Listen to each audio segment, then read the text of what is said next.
The observation deck of the Talon's Rest hummed with the low thrum of life support systems, but Seren Vale barely noticed any more. 3 months aboard the Krivath colony ship had taught her to tune out the mechanical symphony that never quite stopped. What she couldn't ignore was the weight of a dozen alien eyes tracking her every movement. The Krivath were apex predators from a world where everything either hunted or hid. 8 feet tall with rippling muscle beneath midnight blue fur, retractable claws that could shred reinforced steel, and eyes that glowed like molten amber in low light. They were the galaxy's most feared warriors. Their reputation preceded them across 17 sectors, unstoppable, merciless, efficient. And yet, here she was, the only human on a ship full of them, alive and relatively unscathed. Seren stretched her arms overhead, feeling her spine pop in 3 satisfying places. The movement was automatic, born from too many hours hunched over translation matrices and cultural integration reports. She rolled her shoulders, twisted her torso left then right, and bent forward to touch her toes. A simple routine she'd done 10,000 times on Earth. A soft, chittering sound made her freeze mid-stretch. She straightened slowly and turned to find 6 Krivath cubs huddled near the doorway, their oversized ears perked forward with intense focus. The cubs were smaller than the adults, only about 4 feet tall, but still possessed the same predatory grace and those unsettling, intelligent eyes. Cub Jira, the boldest of the group and the colony leader's daughter, stepped forward first. Her fur was lighter than the adults, marked with juvenile spots that would fade with age. The cub's head tilted at an angle that would have been impossible for a human, studying Seren with unwavering attention. "Hello, Jira," Seren said softly in Krivathi, keeping her voice calm and non-threatening. Another thing she'd learned quickly. The cub chirped in response, then did something unexpected. She lifted her small arms above her head, mimicking Seren's earlier stretch. What happened next would be retold in the ship's mess hall for weeks. Jira's anatomy, designed for explosive bursts of speed and devastating pouncing attacks, was not designed for human yoga. As she stretched upward, her center of gravity shifted catastrophically. Her hind legs, accustomed to a forward-leaning posture, couldn't compensate.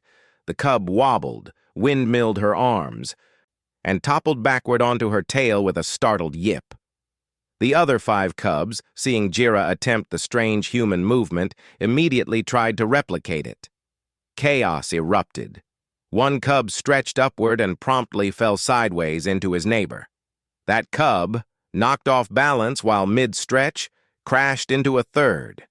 Within seconds, all 6 cubs had collapsed into a pile of tangled limbs, fur, and indignant chirping. Tails whipped in confusion. Claws accidentally caught on siblings. One cub's hind leg kicked reflexively, catching another in the snout. Seren pressed her hand to her mouth, desperately trying not to laugh. The Krivath took matters of dignity seriously, even the cubs, and she'd been warned repeatedly about the dangers of disrespecting them. But then she heard it, a deep, rumbling sound from the corridor. Captain Vexoral? Jira's father and the ship's commander stood in the doorway. His massive frame filled the entrance, his amber eyes fixed on the pile of scrambling cubs. The rumbling sound grew louder, and Seren realized with shock that the terrifying predator captain was laughing. "Stand, Jira!"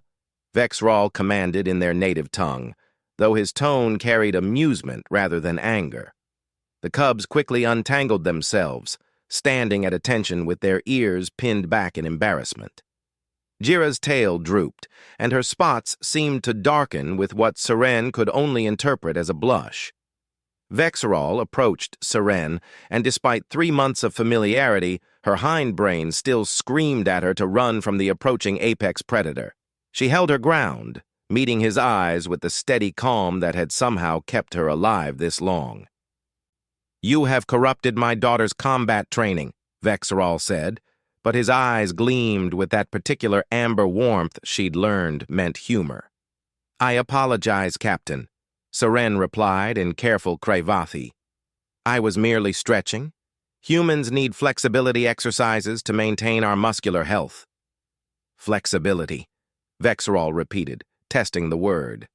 He looked at his daughter, who was now attempting to hide behind her siblings, despite being clearly visible. "Cubs, demonstrate your pouncing stance." All 6 cubs immediately dropped into perfect hunting postures, low, balanced, coiled springs ready to explode forward. Their instincts and training aligned perfectly with their physiology. "Now," Vexerol continued, "explain why you attempted the human's movement." Jira stepped forward, her voice small but clear. "Father, the human does this movement every day cycle. She is small, slow, has no claws, no proper fangs, no fur for protection. Yet she survived our world's trial run. She hunts in different ways. We thought, perhaps her stretching is part of her survival technique." Saran's breath caught.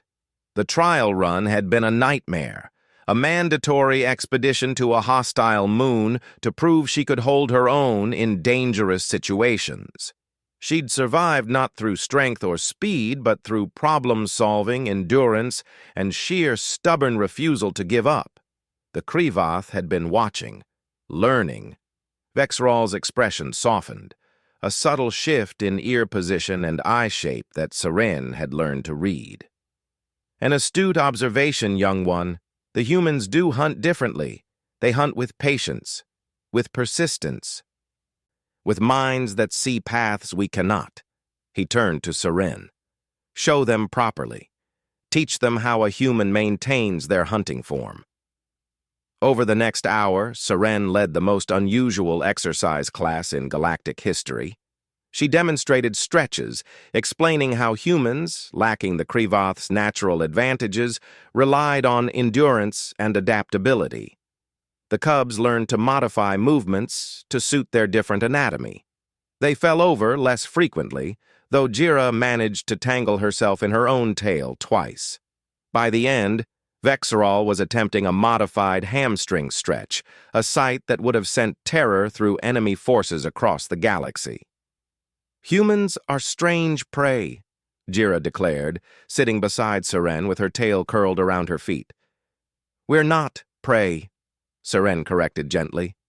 The cub's ears perked forward. "No, you are not. You are something different, something new to learn from." As the cubs bounded away to their next activity, Vexerol remained. "They watch you constantly," he said. "Everything you do, they study. You represent something they have never encountered. Weakness that is not weakness. Softness that endures." Seren smiled. "On Earth, we have a saying. The mighty oak breaks in the storm, but the willow bends and survives. Humans," Vexerol said with that rumbling laugh, "are very strange willows indeed." From that day forward, morning stretches on the Talon's Rest became a multi-species affair.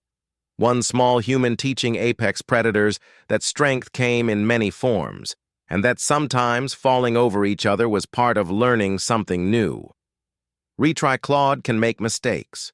Please double-check responses. Sonnet 4.5.